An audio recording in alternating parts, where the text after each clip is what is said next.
Hello, hello, everybody. How is everyone? I'm pretty good. As you can see, the hair is getting very long, but I'm pretty good. Very excited to speak with everyone today about what we've read. I know I gave us 2 weeks, and I know I said we were going to do a 2-hour live today, but I really feel like we should take the time in between times to really let what we talk about seep in, to let it influence the following week, and to let it drive forward. That's part of the reason why I was like, I think we should just talk about the next 50 pages. I think we should keep it to its original plan where we talk about 50 pages at a time. I'm suffering from a cold, and this pandemic could cause everyone fear. Yeah. I had that freak out a couple weeks ago now, a week ago. I got sick. I woke up sick, and I was like, I'll tell you the song in a minute. I actually got tested for, COVID and everything. I'm good, I'm clean. But yeah. The name of the song is "It Don't Mean a Thing If It Ain't Got That Swing" by Louis Armstrong and Duke Ellington. It's pretty cool. I actually used to listen to it a lot in high school. Where did we talk up to last time? Amy Lumsden. We talked up to page 50, and today we're going to talk up to page 98. Up to chapter 7, Racial Triggers for White People, which means the last chapter we will speak about is anti-blackness. There's a lot to talk about in the next 50 pages. Some of it, I hope we all feel, was like a reiteration or a further deepening a concept she brought up in the first 50 pages. So I think that's cool. I do feel that her repetition is a tool to constantly re-ingrain, very similarly to what our own, racial understandings, similar to the way our own racial understandings were ingrained in us, by repetition. Both subconscious and conscious, both not understandable and understandable. So I like that we're going to do it slower. I hope that's cool with everyone. Annie Hansen, was I so busy watching the DNC and the RNC? Did I watch it? You mean, did I watch the Democrats put on a very impressive, connected convention where, although no real plans were laid out necessarily, the whole foundation of what it seems the DNC wants and has been pushing is this idea that they are connected to us as a population. They understand that we are at a very, very critical time. The RNC, I feel like I could have just been watching SNL and got the same messages. There was no truth. It was a terrible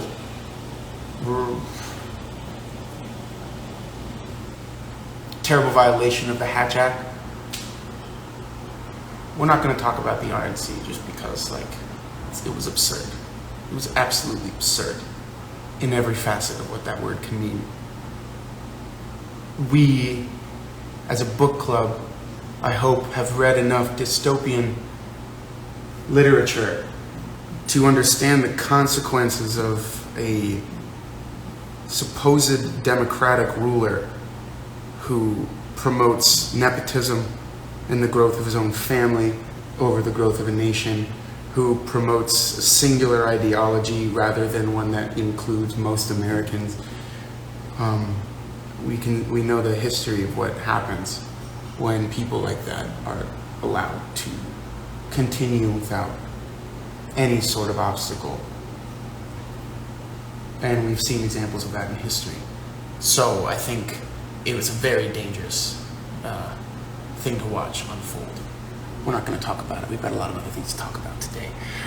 You haven't finished yet either. That's okay. If you haven't finished, that's actually even better. One of the reasons why I decided to break it down is because reading 50 pages of this book isn't like reading 50 pages of a fantasy novel that we've read or something more narrative that allows the story to continue to build. This is a deconstruction of something we thought was clear to see. So every time we take steps further into it, we're not only learning a new concept. We're actively unlearning the systemically ingrained in us things we've been taught. So that's why if you're feeling that this reading is harder to get through 20 pages than any other book, it's because it is. It's because it's not only bringing in new information or new ways in which we can perceive things, it's also actively deconstructing all of the things that we've already thought to be true or were taught to just blindly accept. And that's why I really wanted to make sure that with reading this, we don't rush it. We don't rush our understanding and breakdown of this. That we take the time to allow it to really sink into the roots and take up space where other ideas and thoughts were pushed down before, that maybe we didn't do on purpose. So I hope everyone feels the same way. And if not, please express that. Talk to me about why. And let's let that be a learning moment for everyone. I hope everyone's excited. So yeah, glad I tested negative too. I'm catching up. Louis Armstrong. It's good I wasn't able to finish the book. Really struggled reading the middle section. That's okay. I hope that the next section of 50 pages, if you want, since there won't be as much pressure, I apologize, you'll be able to go back and reread or read through in the end of a chapter, maybe that last paragraph that often kind of breaks down what we've learned in a very concise way, will illuminate what you've just read, and you can go back and read it again. So we'll see. We'll see. Finished the book, skipped the meeting for reading. It was worth it. Awesome. Scrolling down. Yes, DNC was giving hope. RNC, yes. I refused to watch the RNC KKK rally. I only wanted to watch it so that when I talk to certain people that we all know that might agree with them, I could actively use all of the things I think were untrue and know to be untrue based on actual scientific fact and research. I could use that against them.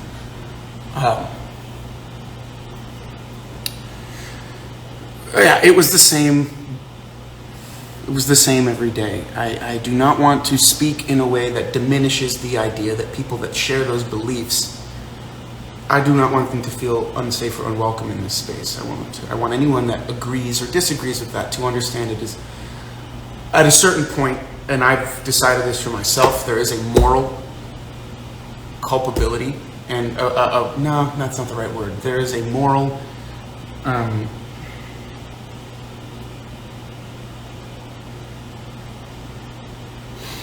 as you can see, I'm having difficulty trying to stay neutral in a situation that I personally believe is no longer a political discussion. It's a moral discussion, and it's a discussion about where you place your priorities. Are they in humanity or are they in financial gains? And is your identity based on the oppression of other people? I think it's that simple, and I've taken steps to actively discontinue my support for people that at this point are taking a moral stance I cannot agree with.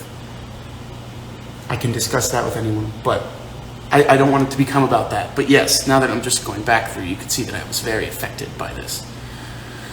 Some of what I saw in the news just left me dumbstruck. Yes, try to tell people Trump was, oh no, if Biden wins, I'm applying for citizenship. I literally feel my brain cells dying when the orange man opens his mouth. To Alberto, the book needs a lot more time and concentration than the fiction books you've read so far. Thank you, Jordana. I'm glad we agree with that. And that's why I was like, when I was doing my reading and I had said, we're going to finish it, I was finding myself taking more and more time rereading passages and saying, okay, I'm not going to be able to do that. It wouldn't be the due time. And it would also be a continuation of something this book talks about, and that is the brushing over of these very deeply ingrained topics. It's almost like we should go together a page at a time to really discuss, talk about, flesh out these things and questions, mainly. I wanted to read it carefully and with full concentration to absorb information, so that's why I'm taking a lot of time. Yes, and I feel the same way. Definitely feels like the present day is falling into dystopia. This book takes a lot of effort. I'm glad you slowed us down. No, thank you. I agree. Needs a lot of concentration to read. I'm having to read in English, not available in my language, so I read a little slower. Exactly. The book needs a lot more time just because of the complicated vocabulary. Yes, have a headache. Sorry, I'm not very active, but I'm here. Maddie, you take your time. You just listen. You're good. I'll do more reading out loud. I underlined many paragraphs. I underlined a lot of things that I was like, okay, obvious before, here's a way to describe that feeling. I've noticed I was highlighting certain sections that I'm like, ooh, someone's used this argument against me before, and here's the description as to why it doesn't work on every level. Were we supposed to finish it? I haven't finished it. At least, yes, we were supposed to finish it. I did make that assumption that we were going to. But upon reading, I discovered from my own personal growth, I still wanted to break down our conversation. So, if you finished it, great. You don't have to finish reading for next week. But that does mean you have a further vocabulary to discuss what we're going to discuss. We're only going to discuss through the chapter of anti-blackness. We're not going to go forward. But, yes, cool. It's best to have all the information, hence watch both. It's always important to watch both. You can't have an active argument if you didn't hear what the other side said. If it's all hearsay, it's further going into what I think is the big problem, where people are only listening to one news source and getting all their information from it. There are literal facts you can just listen to when you know. Like, one guy I met at a golf course tried to tell me, he tried to use the same facts that President Trump used on the Axios report that was done by an Australian reporter that really kind of shut him down, because those facts were, while relevant, completely inaccurate to the situation going on in the United States and only beneficial to one viewpoint, not to the actual truth. So when this guy brought up these viewpoints, I was like, first of all, those are the same bullshit points the president is using. Second of all, that's just Fox News polling points. And if you said something that was directly from CNN, I would call it out the same. I would say that is a completely biased perspective that does nothing to actually illuminate or fix a problem. It only sheds light on where you could possibly be correct. Therefore, an inaccurate and bullshit tool to use. If it can be, like, the things you need to be interested in are the absolute facts and truth. And they are in the middle, but it requires a complete perspective, not just a singular viewpoint, which is what books offer. Back to the book club. This book is really eye-opening. It helped me to understand my place and my responsibility in the system. Yes, the book was the one lesson I never knew I needed. Rosende, I know what you mean. I thought I was quite an avid reader, but it took me time to understand some of it. Yes, that's what we have to do as we learn and grow. Hear what those people have to say and try to understand why they feel that way. Exacto. It's funny to me how Americans use the term freedom as all good, while unlimited freedom also means people have the freedom to do you harm, yet they call freedom every chance they can. And that's the thing that's interesting, and we're finding out with this book. It's the conditional freedom that's allowed. A white person has the right to carry and bear arms, and to publicly display those arms without threat of police, as we saw with this disgusting domestic terrorist, Kyle Rittenhouse.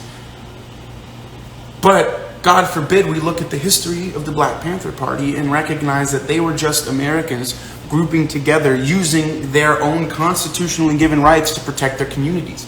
And when American people saw the Black Panthers as a threat to this, when white people saw them as a threat, you see what happens to Black Panthers with help of the FBI. And this is all facts. You can look this up. But yes, this double standard that's existing that this book is pointing out and giving us a vocabulary with which to speak about, to talk about it, to break it down. And that's why this book, I think, we really need to be good at diving in, so we can have a vocabulary to now understand. Right? We have this vocabulary, white solidarity and white fragility, and how white fragility is all based on these pillars that we all unknowingly support and continue unless we can define and break down how they exist. And through their description of how they exist, they become real and tangible and able to be deconstructed. Are we still all on the same page? Okay. I have to say, you look great with that hairstyle. Oh my God, stop. Identity based on the oppression of other people. Well said.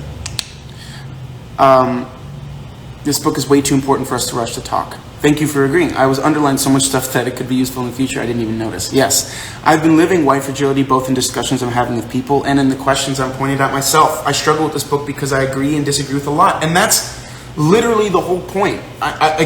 If you read this book and didn't feel directly confronted, you didn't feel like it was questioning things, it means you're not actively partaking in the conversation. This book, I think, is to directly approach every person whoever perceive themselves as other or a part of this conversation, and break down how we are all actively a part of building this.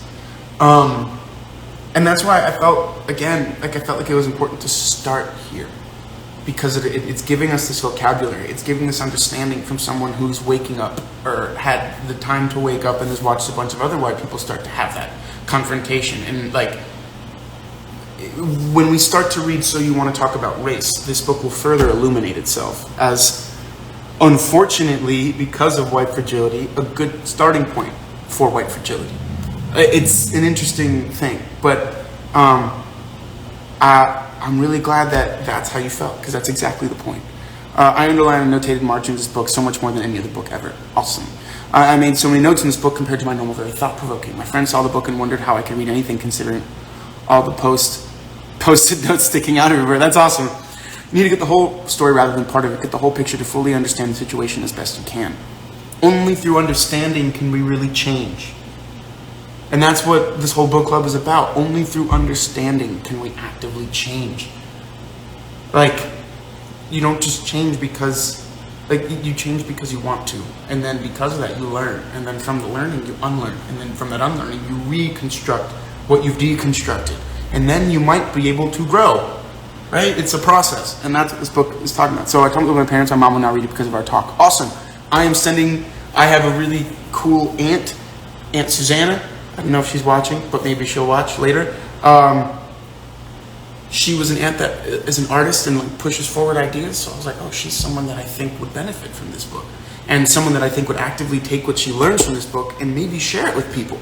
So yeah, I was like, this is a perfect book for you to read. Why don't you join the book club? And if not, it'll be online. You can watch them. And then, so yes, this is also part of our goal, is not only taking in the knowledge for ourselves, it's actively seeing where we can push it for other people and give it and pass it on. I've discussed about this book with my family to understand their point of view and to take the questions that this book generated in me. It's inspiring because I feel like I can do something about it. I'm horrified around the part about the medical students and residents that believe that black people felt this pain. That comes from the deeply racialized history of medicine in the United States. And it's something that people are still taught subconsciously or consciously. And it's actually, the Kender, that entire understanding of the difference and the differences in the way that black people and people of color are treated in the world of medicine. When we look at infant mortality rates with black mothers versus white mothers, it's ridiculous when they're happening in the same hospitals. That's a whole other subject that you should do more research into, everybody, and further familiarize yourself with the ways in which medicine is even incredibly biased because of its racialized history. I think that the book will talk more about that, and So You Want to Talk About Race does as well. But that's a really cool question, and if anyone wants to do further research on that, I suggest you do. It's crazy to me that the American belief that other countries don't have freedom due to things like hate speech laws. It's one of the things I think we're all reckoning with, and I'm sure people from other countries in our book club are seeing actively in the United States right now, is that the U.S. is, at this current point in time, being confronted with the understanding that being told you were the best was always a lie. At one point in history, a very brief point in history, what you were told about the U.S. was true, actually for a very specific part of the population, for the white man. But the lie is that it was true for anyone that could exist within the freedom of the United States. That was the lie. The truth was for it was the small population, and that lie funneled down. And this was like the 40s and 50s to the 60s, and that was when we were seeing income inequality actually it was not that it wasn't a thing, but we can talk about that part of economics later. But yeah, there was a period of time where that lie might have been true for white dudes, and then in the 70s, 1971, that stopped happening. But anyway, the Black Panthers were the only time the NRA called for gun control, because the NRA doesn't believe that everyone in America has the right to bear arms, and it's inherent in all of the policies that they continue to perpetuate and use their lobbyists for. It's bullshit. As an immigrant, looking at some of the facts and the freedoms is really eye-opening. There's a lot of media portraying things a certain way, especially if you're not grown up in the environment. Yes. You can find it hard to understand. Yes. Another valid point to stress here is that the author talks about the American perspective, but as she points, it can be applied to several other countries. Yes. Are we going to read more books about the BLM movement? Sorry, I must have missed something. Yes, but we're starting from an understanding in the foundation of this. Like, we're not going to start at the top, the most recent, the most recent block on this civil rights understanding. Like, we have to start at the foundation. And in order to start the foundation, we have to start with the building blocks that make up the foundation. And then when we find out that all those building blocks are made up of this one singular idea, this binary necessity, and this inability to even talk about what those building blocks are made up of, right? Then we can move to the different movements that help perpetuate it. But yes, Wicked Mara, that's what dope. The question that the book generates is the biggest lessons that we can learn, I think, because the race and privileges are more extended that we think every day. Yes, reading this has definitely made me more aware of what I'm saying, and I'm trying to be more aware so I don't unknowingly hurt anyone's feelings, particularly people of color. Yeah, and that's the thing. It's everything is awareness. It's saying, oh, I used to think this way. Wow. And now that I can even ask these questions, what questions can now be considered that before weren't even on the radar? But once I've entered this other sphere of thought and understanding, it's like you've gotten. It's like they've lifted one film of blindness over it, and you're like, oh God, it's so much clearer, but the prescription's never going to be, I'm never going to see 100% clearly. So how many more films am I going to be able to peel off to see the truth? And hopefully the goal is to eventually not have that. I don't know if that'll be something we can do in our lifetime, but we're going to work our fucking hardest. Excuse my language. I recognize myself in many of her examples without knowing by behavior could be problematic. Now I understand better, it can change and grow. Yes, and then I think one of the first things she does is allow us to ask the question, well, I've done that, or I've thought that. Am I? Can I? Could? All of those things that all start from that first spark of like, ooh, I recognize myself in this.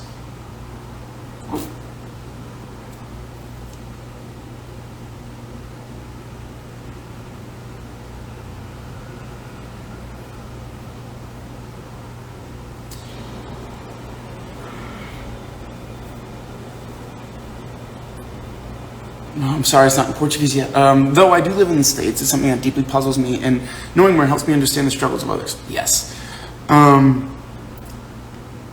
Quintessence. That's cool. The good thing about this book is that the author might be talking about America's statistics and events, but it happens all around the world. Yes. I've been talking to many people about racism in this book, and surprisingly, I know a lot of people who believe racism in Germany is over. Nope. Just go to the makeup section in the store.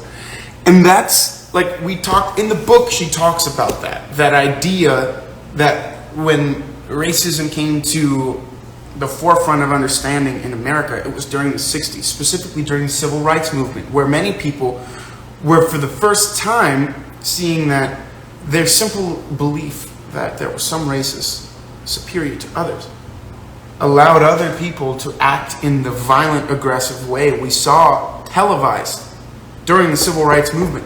Dogs, fire hydrant, and fire hoses being used against women and children, and people of color with this intense hatred, the famed image of the person screaming at these different things. I mean, when you see the desegregation of schools in the United States, Brown versus the Board of Education, like, you know, when you start to see that integration, and you see the intense hatred against it, you're like, oh my gosh, like that's what people thought racism was. And that's why we saw a shift from that. People got smarter with it. They were like, oh, well, I'm not racist. I don't actively like discriminate through violence. No, but now, because of that, it's become the scapegoat for racism. Like, now you don't do that, you're not racist. When really having other beliefs like we're learning about, reading about, the way neighborhoods are built, the way we think about schools and safer places and diversity in the workplace, like all of the things that it's now seeped into because it had to get smarter. Racism did. I think it's pretty cool that we're reading about this. I mean, we're in a group where we can learn. John Oliver did a piece on bias in medicine, so I highly recommend checking that out if you want to learn more about it. Thank you, Lise. That's true. I would check that out. I laughed out loud when the RNC said Trump charmed German chancellor. Yeah, right. Struggling with the book, making me feel I can't feel things due to white privilege, while I recognize a deep connection through my experience with anti-Semitism, what I feel versus need to hear and learn. Right. And I think one of the other things that society continually does is like support where it affects us but doesn't, and support where we can start to see ourselves as not part of the problem.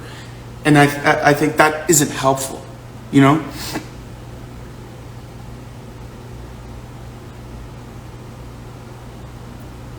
There is no freedom, not when it only benefits the white supremacy. Yes. Is it hard to read? I would love the subject, but you need to have like a certain age to completely get everything. Does it teach me more about America as some from Europe?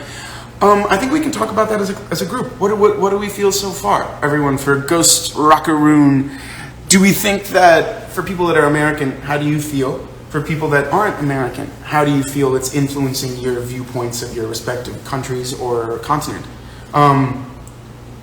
I think for me as an American, it's breaking down the more subtle ways that I participate in racism without my awareness. And that racism doesn't just stick to the structure within the United States. It sticks to the idea that white is the norm in the world, and that when something is no longer as white, it loses its value, it loses its safety, it loses its... And that's something that this book brings up, and all the ways in which society props up these ideas and tears down the others.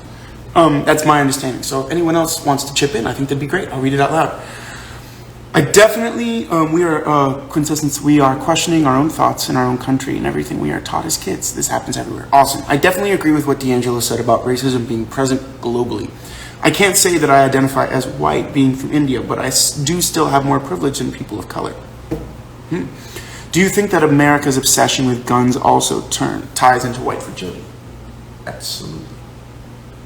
Absolutely, because America's obsession with guns is an obsession with white people having guns, not everybody having guns. And I think nothing has made that more clear than the media's interpretation of the domestic white supremacist terrorist that is Kyle Rittenhouse. This guy showed up to a protest from a different state with an AR assault rifle. What were the intentions there? Well, we're not going to get talking about that yet. We're going to read about that and talk about that from a different perspective. Because I need to, anyway, there's more to learn, but yes. Those people interested in the German perspective, exit racism, Deutschland, Schwartz, loads more touch on it. Sorry, I couldn't pronounce a lot of that, but there's a really cool comment here for everyone. It makes you realize that it's everywhere, and I often thought some issues weren't applying to me, but now I realize they do. Yes, and I think that's one of the things that white fragility allows us. It allows us to have an individualistic, oh, well, that doesn't really apply to me because I don't perpetuate that. That doesn't apply to me. And us having the allowance to say we are other further perpetuates the strength and growth of that other idea. In my country, we have a different kind of racism. In people's eyes, we divided East and West. People who live in the East, different racial type, and people who live in the West don't live in the East. It happens. It's scary to recognize yourself in something you didn't realize was harmful. It makes you pause. And quintessence, if I may say, I think that's the essence of like a good actor, is they take people that we find to be difficult to identify with, and they make them human for us. So that we realize that we actually identify with that villain in a way that we never thought we could or would, because we labeled them as bad instead of as human. And I think that's when you get really good work and incredible art, when someone is able to show us the humanity in someone. And that's what's really dangerous. We're going to read The Fire next time by James Baldwin for season 4. Yes, we are. So true. This book made me feel uncomfortable sometimes, but I think it's exactly what it's meant to do. Accurate example, Alberto. It's literally like we live in a blind society. Her chapter on the good and the binary was really eye-opening. Yes, and so very true. The term racism has such a negative connotation that being accused of it is like being accused of murder. So naturally, the first response is to deny it. And that's one of the biggest things I've taken away from this next 50 pages is that she's like, we first have to understand that racism isn't this thing that makes you the image of the screaming white person from the South from 1961. No, racism is a cultural structure that is inherent in the way our society is built. And even denying it exists further perpetuates it. You know? So in order for us to really break it down, we have to actively understand that against our fault and will, we were indoctrinated into a society that perpetuates this at every possible turn. And if we really want to do the work to break it down, we have to recognize that it exists. We have to recognize that we have a place in it. And only then, when we have a firm grasp of these things, can we actively tear them down. We can't do it when we have no hands in the pot. We can't do it when our hands are clean. You know, we have to recognize our place in using those colors to paint the world. And only then can we change those colors, manipulate them, and learn from them, and grow from them, and maybe even make more colors that are more beneficial. I think that's really important to note. D'Angelo makes it clear that we should be asking questions about and reflecting on our own behavior and how we can move forward and become more conscious and aware. And I think that's the biggest thing, is instead of saying, well, that's not me, it's always asking, well, how do I perpetuate that thought? How, if there is a way I could, how would I? And now, putting it in that and immediately taking that responsibility, then we can say, well, I don't do this, but I do this, and that benefits this, so I can stop doing this. You know?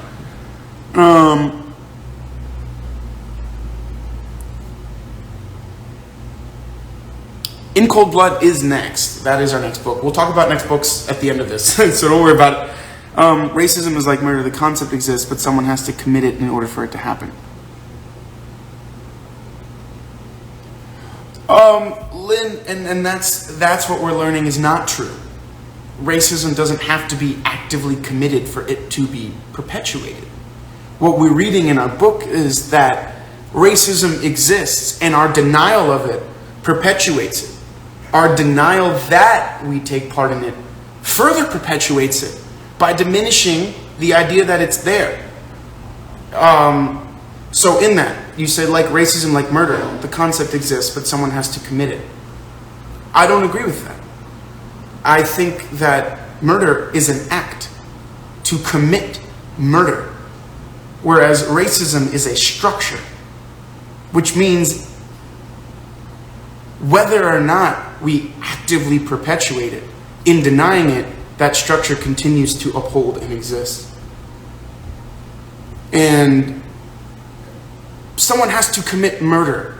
And what we've learned is that, yes, there is a case where someone commits a discriminatory act based on their prejudice. And because they are of the ruling power of people, meaning they come from the majority, the structure in the power they have, that is racism. But you can have a discriminatory act that is based on a prejudice from a person that's not in the racial hierarchy, and that's different. But racism stands whether or not we actively pursue it, and that's what this book is reading, and that's what we're learning in this book.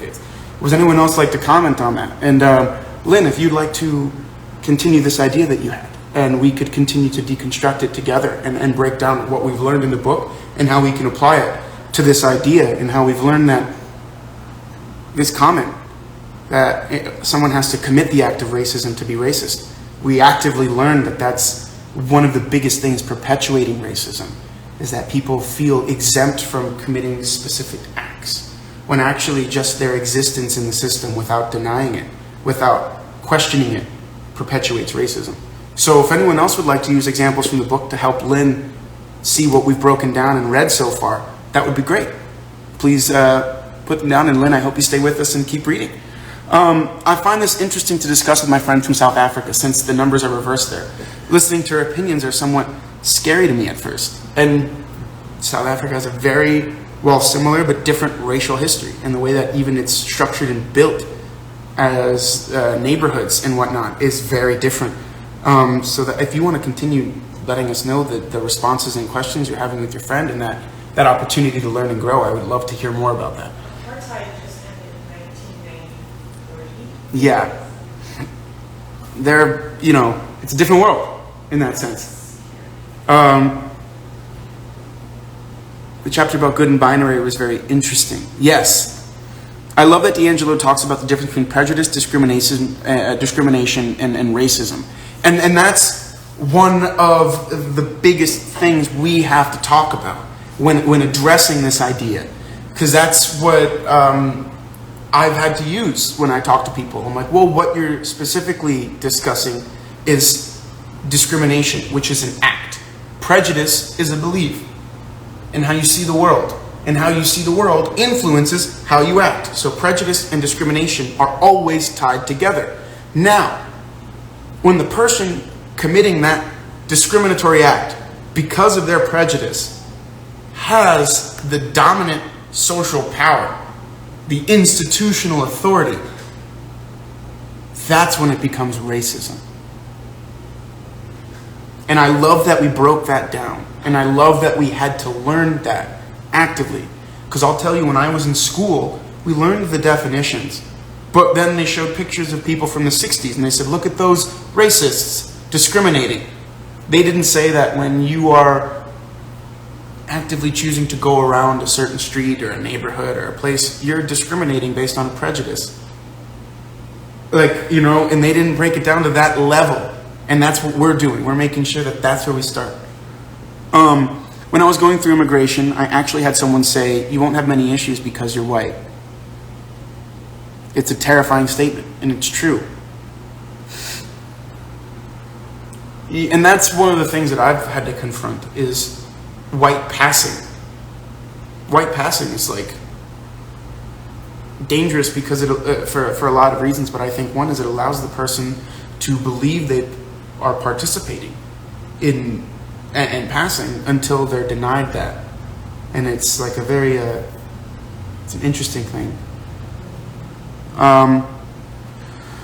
This dichotomy is problematic. We should be more aware of nuances. Yes. It was a bit harder to relate to the areas you live in, school groups, etc., but it was good read and could relate to the UK. I believe it could, very much so, certain things.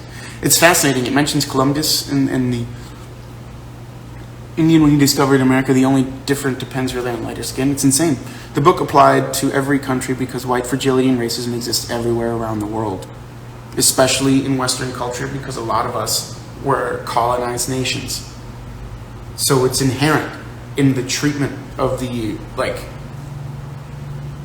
all of these terrible things were going on, and they needed a way to document and say, well, what we're doing is right because we're superior. So we have the right to do this and to treat people this poorly. And it doesn't conflict at all with our Christian understanding and ideology. Because although God says treat everyone the same, he made us better. Yeah, let's run with that, because that's the only thing that can make any of this make sense. I feel like even though the author's talking about American specific, this applies everywhere. Every topic makes us remember or realize we have heard this before. Exactly. I don't know if it's out of context or not, but I had a fight with my dad because he doesn't want me to put a BLM pin on my bag because he says that black people aren't the only ones marginalized. That if a house is on fire, you don't think about the other houses surrounding it and say, but the other houses matter. But he still wouldn't understand. Yes, we had a similar conversation. And yeah, I use I think that's interesting. But I think one of the arguments you can make is when we look at the actual facts of the system,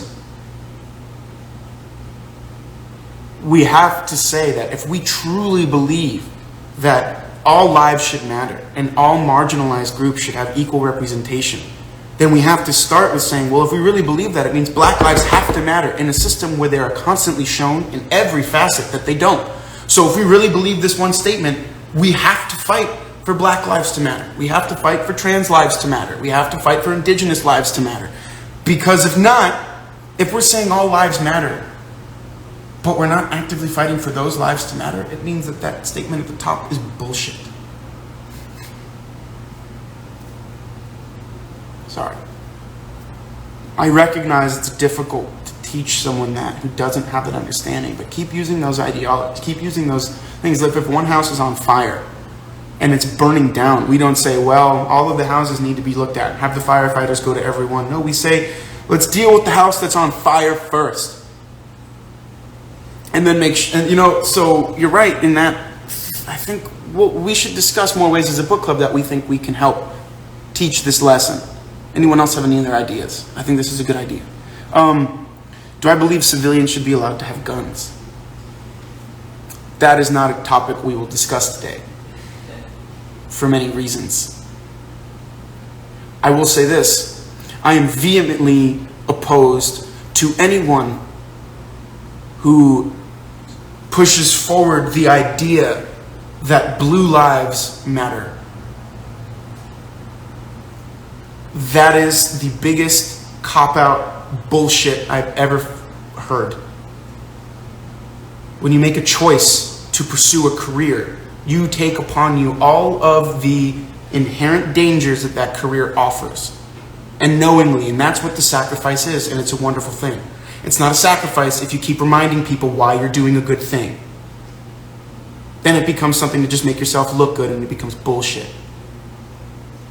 A blue life is someone who can take a badge off, put the uniform away, and no one knows what the hell they do. That is just absolutely abhorrent to me, and it shows a clear choice in priorities, ones that benefits that purports your oppression of other people over the priorities of actual humanity. If you say you want to be a blue life to help people, but then say blue lives matter, it means you're caught in your own hypocrisy, and I do not support you or that belief. Now, whether or not civilians should carry guns, that's a conversation for another time. We can have that conversation after we do some awesome reading and educating ourselves about it so that we're all in the same boat. Because I even right now would say that I'm undereducated on that subject. But that's a very good question. I think people can tell where I stand, but I would like us to read before we talk about that.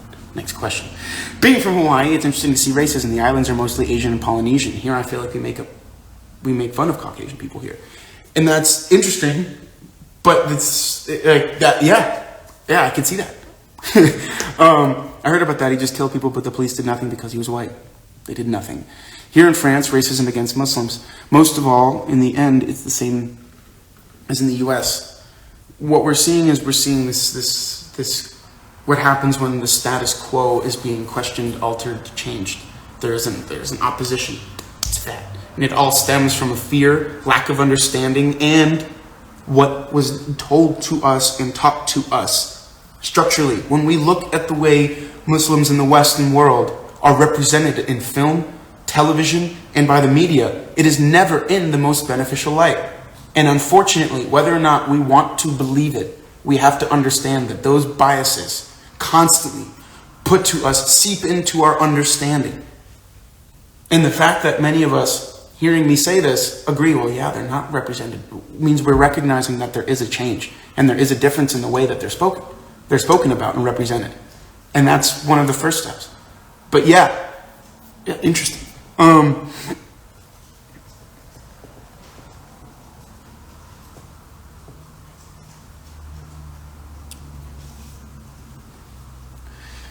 Andy, we can have a guns conversation later, because that's a whole other topic that I'm not educated enough to speak about, because I know what I was taught to think. I know what I personally believe, but I don't know what is the most beneficial for all people.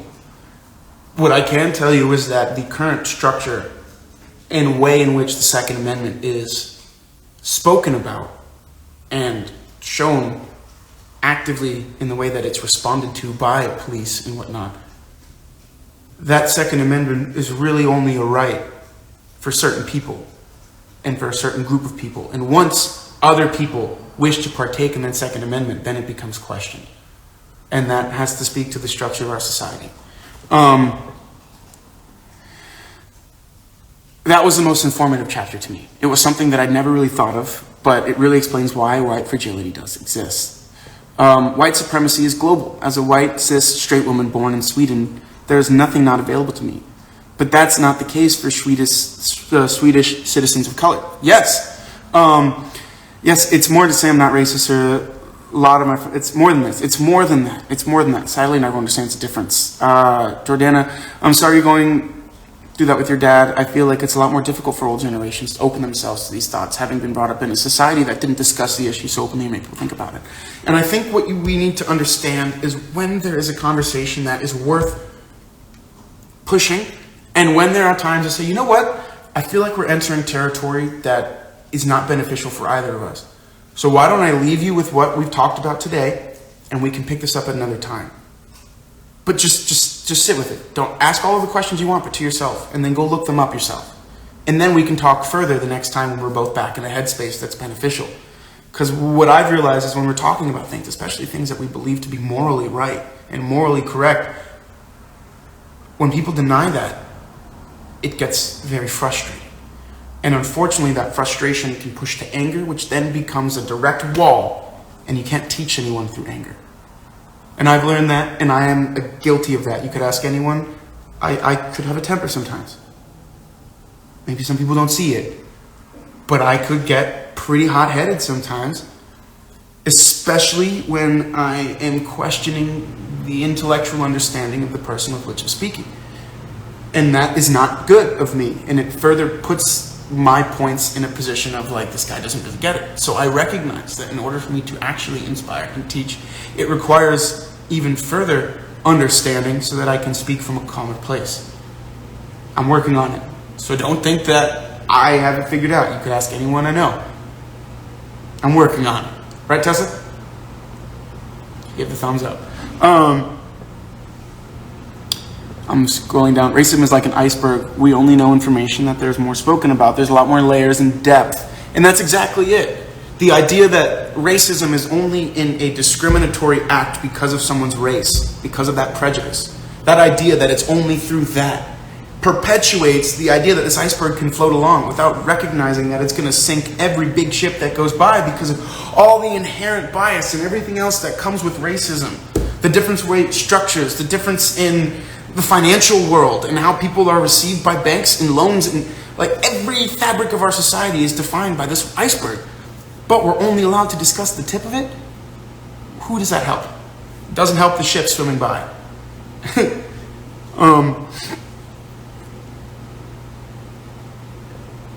And yeah, Anna, that is a great analogy. Amy, thank you for pointing that out. Anna, awesome. I like how the author pointed out that it isn't possible to not judge. We can always keep it light and not affect us, but we always judge. I think there is a specific biological understanding for the belief that we need to judge or take in information. How did we learn to not eat certain things? Well, someone ate it and got really sick or died, and we're like, all right, we know we shouldn't eat those. That is a prejudice that was earned and allowed for the perpetuation of the species to keep growing. Okay, we learned not to eat that or do that. But that same idea does go into other ways in which we navigate the world. It's natural. And then understanding that after a certain point, it's not us that's making the choice, it's society teaching us the choices we can make. That's the rub. That's the power there.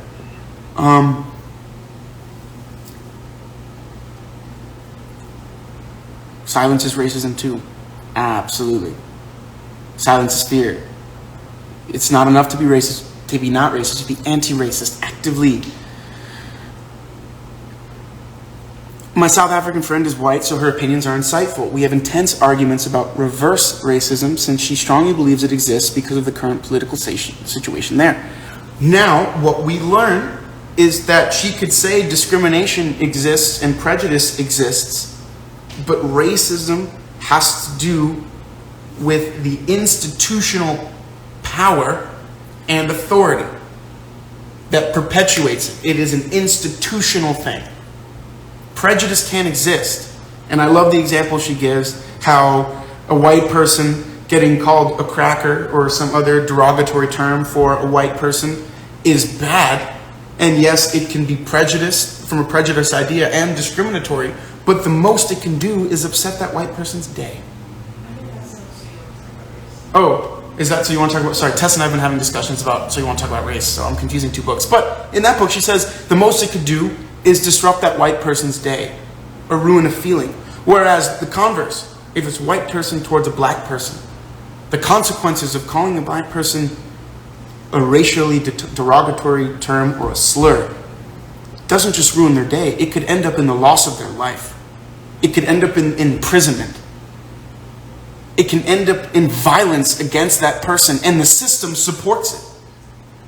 And that's why it's so dangerous. And that's why we have to be able to identify the differences so you can validate your South African friend's experiences with prejudice and discrimination, while also illuminating the racism that allows her to be safe in acknowledging that prejudice and discrimination.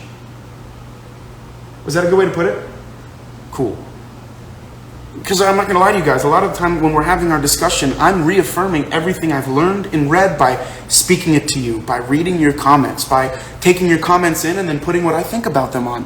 And that's what we all should be doing. We should all be taking everyone else's words from their mouth, saying them in our own, and saying how, when, if, could, maybe. All of the thoughts, that's how we learn. When we take everything we learn, we put it inward in order to dissect it and then recognize what it gives us. Hello, Tessa, how are you? And Stella, we miss you both. Hi. Anyone else bookmark the crap about colorblind versus color celebrate from chapter 5, or is it just me? Thank you for emphasizing the difference between prejudice and racism. I think it's one of the most important things we learn in the first 50 pages of the book, is that definition.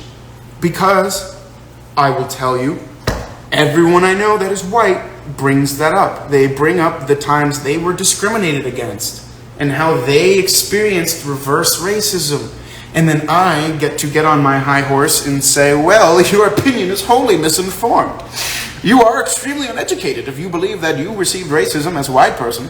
And then I get to actually not be condescending and say, well, like, what you experienced was prejudice, and I'm sorry that hurt your feelings. And that discrimination really affected you. And now I want you to use that same understanding, and I want you to take it a step further. And imagine if the system reflected that in every choice. If you couldn't get a bank loan, or if you couldn't attend certain schools, or if you attending certain schools was seen as a gift because of your race, not because of your ability to actually achieve that. Like, when you see it that way, and they experience that small grain of hurt, but experienced it, you can put it on you can grow that. You know, so you can use words and feelings for your benefit from people. So it's not okay it's a benefit someone to say, yes, recognize that. Now let's see if you can take that feeling and take it out of your own perspective for a second. It's difficult. Take a breath with me, you know? I was once with a friend of mine that's black, and it made me want to throw up the way the cashier treated us so differently. Very nice to me, an asshole to her. Yeah. Page 60 breaks down the numbers. The wealth and power in our country now it rests in the hands of a small population of white people. And one further thing that I believe, T, if I'm talking about, so you want to talk about race again, just let me know, that she talks about is that the idea of white supremacy, I mean, how do I put this in a very simple way? How the wealth is in the... I have to think about what I want to say. Sorry, I'll come back to that. Alberto, can you please tell Tessa that the truth about the Harry Caber affair is finally out in Brazil? I watched it, and that it is awesome, and that she's amazing in it. Oh, cool, I didn't know that. Yeah, she's very excited, and she didn't know that. She might post something later about to the people in Brazil to check it out. Cause, yeah. Can you tell us when it came out? And Kelsey's, if you don't want to do it on this forum, cool. If you just want to tweet Tessa or me, that would be great too. No, it's okay. This book taught me so much more about people's reactions, especially concerning the Black Pete debate here. Can you explain that, please? One interesting question is why it is called political correctness and not social correctness. Our view on race is still largely mostly influenced by politics. Catherine Moser. Yes! And that is true. And the fact that being politically correct has now been politicized should further show you how much the machine works to distance ourselves from racial understanding and to distance ourselves into this binary good and bad. Because now political correctness is part of the binary good or bad. And it's, and it's just further being divided. And one of the things we have to recognize as a population is that the system always benefits when it divides us. Because the people in power stay in power. If we go back to Sun Tzu in The Art of War, which we might read together, divide and conquer is a thing that is told to people about enemies. Yes, as one giant wall, you can't climb it or break it. But if you get one brick and one brick and one brick, eventually that wall will crumble. Divide and conquer. So what they do is they divide the population, and there's a really cool quote by Noam Chomsky, who's a political philosopher and writer, where he says, like, one of the ways to control people is to create 2 points of communication that are deemed socially acceptable, and then to encourage furious debate between those 2 points. So anything outside of that gets pushed to the outside, and people don't care. And that's what we need to be aware of. Always. All lives matter is a mess since they don't understand the real meaning about BLM. Well, if they really believe all lives matter, then they should really believe and understand BLM. And if they don't, it's their own prejudice and bias that's perpetuating it. And that's what they refuse to confront often when you bring up the fact. They're like, okay, you say all lives matter. We're saying the same thing. We're saying the same thing. So can you help me in making Black Lives Matter so that one day I can hold your hand and we can stand on the middle of Hollywood Boulevard and cry and shout and scream that all lives finally matter. But until Black Lives Matter, all lives don't matter. So what you're saying is either trying to shut me up, trying to close the door, or you don't really agree or believe in that, what you're saying. I think they don't even realize it's consciously the same Black Lives Matter. Mm-hmm. They don't even realize it. Sorry, we have 2 minutes left. I feel that doing this reading this week was extra difficult because this week felt like it was really hard for a lot of us, emotionally, mentally, and physically for some.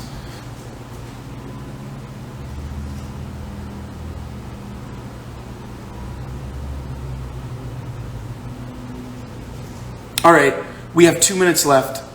Speaking to that, I think that's a good way to end. I apologize if I'm not going to get to read the last few comments, but we only have 1 minute and 32 seconds, so I want to talk to that. Right now, we are going through a very difficult time, and for some of us, it's affecting us more than most.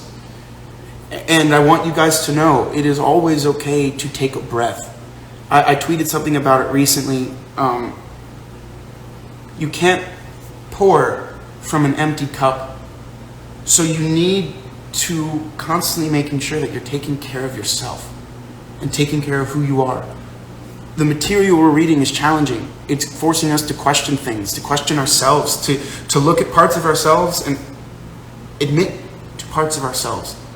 Things we never wanted to admit and things that society has always taught us are bad and wrong. And we don't ever want to say we're a part of that. And it's hard work. And for other of us, what we're talking about in this might not be an escape from the world that we're living in. And for people of color, for the Black people in our group, I understand this might be difficult. I thank you for your strength and courage, and I thank you, and I want you to understand, you don't have to be a part of this. You can take time away, you can take a breath, you're allowed, all of your feelings are valid. And I never want you to feel that, well, I have to be a part of us, or anyone else that's feeling those feelings. You can always take time away and come back. You can't pour from an empty cup. So with that, keep questioning, keep learning, keep growing, keep questioning things, and continue to be positive forces of changes in your environment. I got it out. Love you guys. See you next week for the finish of the book.